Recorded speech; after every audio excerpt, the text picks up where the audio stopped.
finding our place in the earth, we find out who we truly are.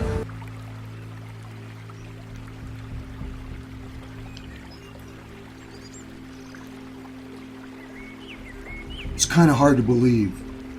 50 friggin' years. Yeah, a half century of protecting and rewilding this botanical sanctuary in what is indeed a true ancient place of power. It's a story of a young, philosophy-spouting outlaw, a Harley-riding artist and musician crazily drawn to one of the most remote properties in all of North America. Arriving with zero money and for sure scant knowledge about how to survive, living 7 river crossings away from the nearest pavement, 7 river crossings from electric power, 250 miles from anything that you might reasonably call civilized. 50 years of making mistakes and facing tests. 50 years of learning how to listen to the land and how to serve it best. I'm not sure I'd recommend that anyone do what I do, but I hope that my story here provides some inspiration for your own deep rooting, plant championing, and dream chasing. And I'd love to hear what you're thinking and feeling down in those comments below. I gotta confess, I never paid much attention to anniversaries. Believe me, this wasn't for any lack of sentimentality or any rejection of ritual observances, but mainly it was just because I experienced events, current, historical, and future, in some kind of weird convergence, which is a very generous way of pointing out that my sense of linear time majorly sucks. But 50 years surely calls for a bit of commemoration nonetheless.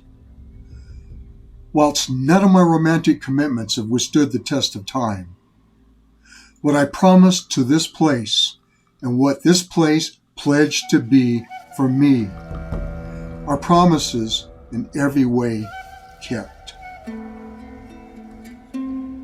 The county that I ended up coming to is only 2% private land. Imagine that. With all the rest of it being state or national forest. Elk far outnumber the scattering of city-avoidant humans. A large government map will show you all the forest lands coated in green with only a few private inholdings marked in white, of which one tiny little white speck is the Animal, Botanical, and Wildlife Sanctuary. As if it was an island surrounded by some vast and untamed emerald sea. It turns out that this property meets all the criteria for creating a native species preserve, including being utterly undeveloped, not easily accessed or exploited, being host to both giant conifers and shaded riparian areas with a minimal amount of introduced or invasive plants and animals, and having life-giving water coursing through it all year round. Turns out, I say, because it was certainly not intelligent forethought that led me to this region, but rather it was its entrancing enchantments, its spirit-sating inspirations that pulled me close in what has become a lifelong embrace. It was certainly my heart more than my mind that made the pledge to love, to protect, to serve, and to never abandon this increasingly rare and precious natural ecosystem. I've learned a hell of a lot about how to restore and rewild it over the subsequent decades, but the first big lesson was that any one of us can do this. We can do this no matter how embarrassingly uninformed, poorly financed, or ill-equipped we might be, if only we muster the will and the determination, if we prove loyal to not just some generalized conservation sentiment, but loyal to a particular chosen place. You must know that the single greatest driver of extinctions is so-called loss of habitat. The lose it, we don't. It disappears with the cities, with the mines, with the corporate farms and the monocultures that usurp and degrade the interrelational homelands that native life forms all require. And because of this, purchasing property to protect its habitat is going to be one of the most effective ways of conserving the natural world, including saving threatened or endangered species of medicinal herbs. It is focused, localized action with indisputable global significance. If you get it in your mind to buy some land, or just to restore some portion of property that you already own, there's at least a few important steps that I can suggest. Undertake an extensive biological survey, determining what native plants are there right now and how their needs are met when it comes to particular soils and conditions, sunlight or shade. Identify the crucial pollinators and the animals that are known to help distribute seeds there, and consider supporting the restorative role of mushrooms and other fungi. Support the return of predators and creatures in relationship to the plants, not in conflict.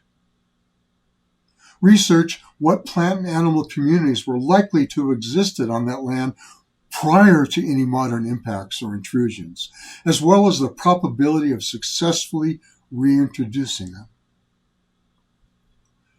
Consider also the indigenous cultures that first lived on that property. Consider the mutually beneficial ways that they interacted with their environment. Uncover its history. Uncover the mythic tales that animate our understandings and its still relevant iconography. Identify any past harmful activities. Figure out what could be the greatest current and future threats to it. And then come up with implementable strategies for either moderating or completely eliminating these threats. Assist the land, of course. Assist its natural healing processes the same way that you assist the human body's natural processes with herbs. Assist it through things such as erosion control, slowing rain runoff, fungal inoculations, supporting populations of bees and other pollinators, collecting and helping to spread the seeds of the native plants. In the case of this canyon's restoration, it began much less gloriously, with me rather ludicrously chasing off the free-range cattle that had been raising and pounding the ground for over 150 years, and doing it with my humorous Viking yells and raised samurai sword, and those ending up being the instruments that made possible the magnificent regrowth of red willows, weeping willows, cottonwoods, and alders, and that diverse understory that currently includes over 100 different species with known medicinal effects.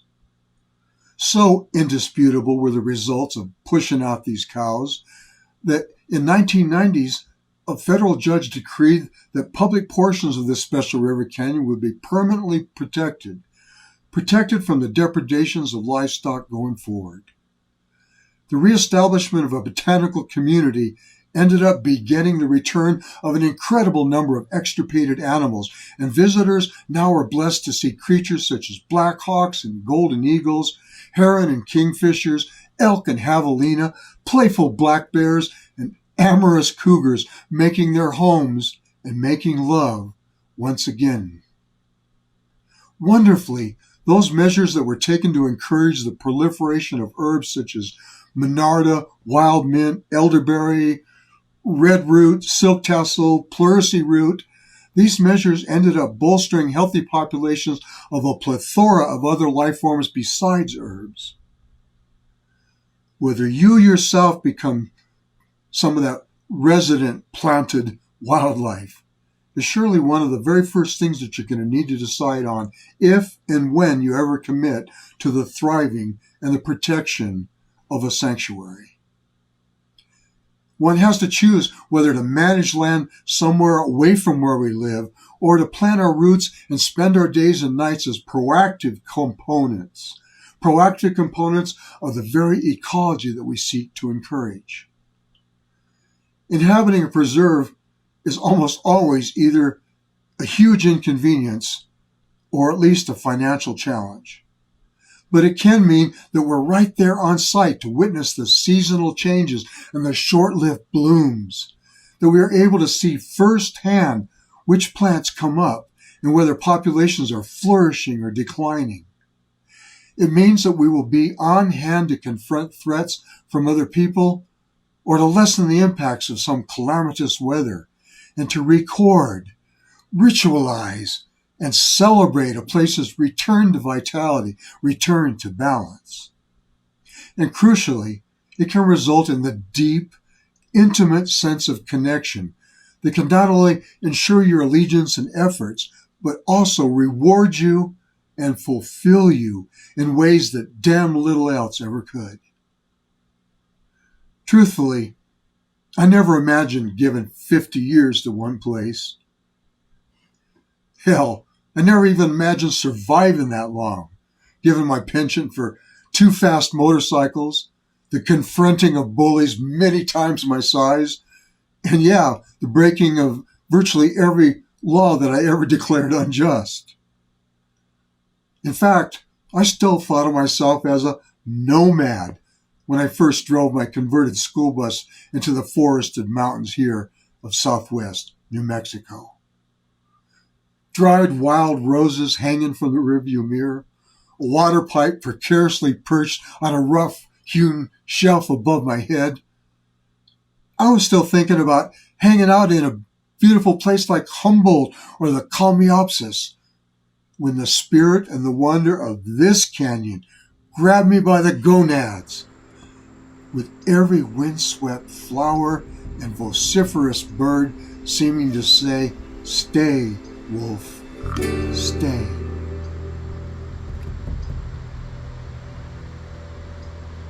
There were, of course, no shortages of challenges to face, no shortage of tests of my stick-to-itiveness.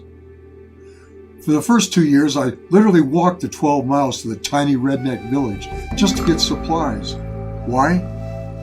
Because I'd sold both my motorcycle and the engine out of the school bus in order to cover the down payment. And for the following few years, I rode a horse, an impossible to control horse with large saddlebags called panniers, since any money that I made on my music and art had to go to covering land payments and not towards buying a car or a truck. The usually low river that's got to be crossed that 7 times before reaching the road, it would on some summers rise 10 feet or more, swelling with the rains from monsoon-driven floods. To save on money, for a long time I hunted and gathered much of my food, and I only slowly built a wooden addition to the bus, which helps to explain the additional challenge of finding a lover who might actually want to stay with me in a place like this. Until the mid-1990s, I was still traveling and touring, combining music with spoken word and something that I called the Deep Ecology Medicine Show, donating most of the proceeds to environmental causes and indigenous campaigns. But eventually, it became too stressful, too disorienting, frankly, to spend time anywhere else but here. And I've now made the transition from performing all over the United States to only leaving for a week or more when I'm putting on the Good Medicine Confluence. Even when I take a trip to some stunning waterfall or soothing hot springs, I still feel a tug at the roots, a tug at my heart, an inner song of love for what is not just a well-meaning restoration project, but a home.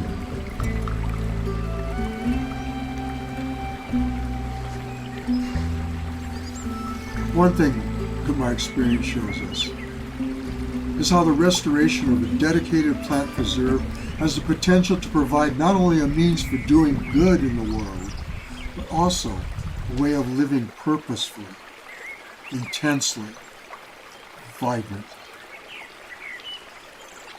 It can be not only a refuge for the healthful green to grow, but a sanctuary for your personal evolution, your personal growth.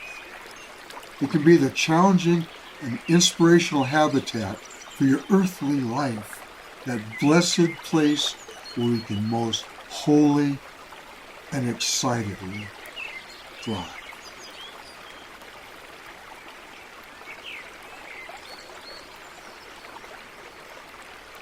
venture, and savor.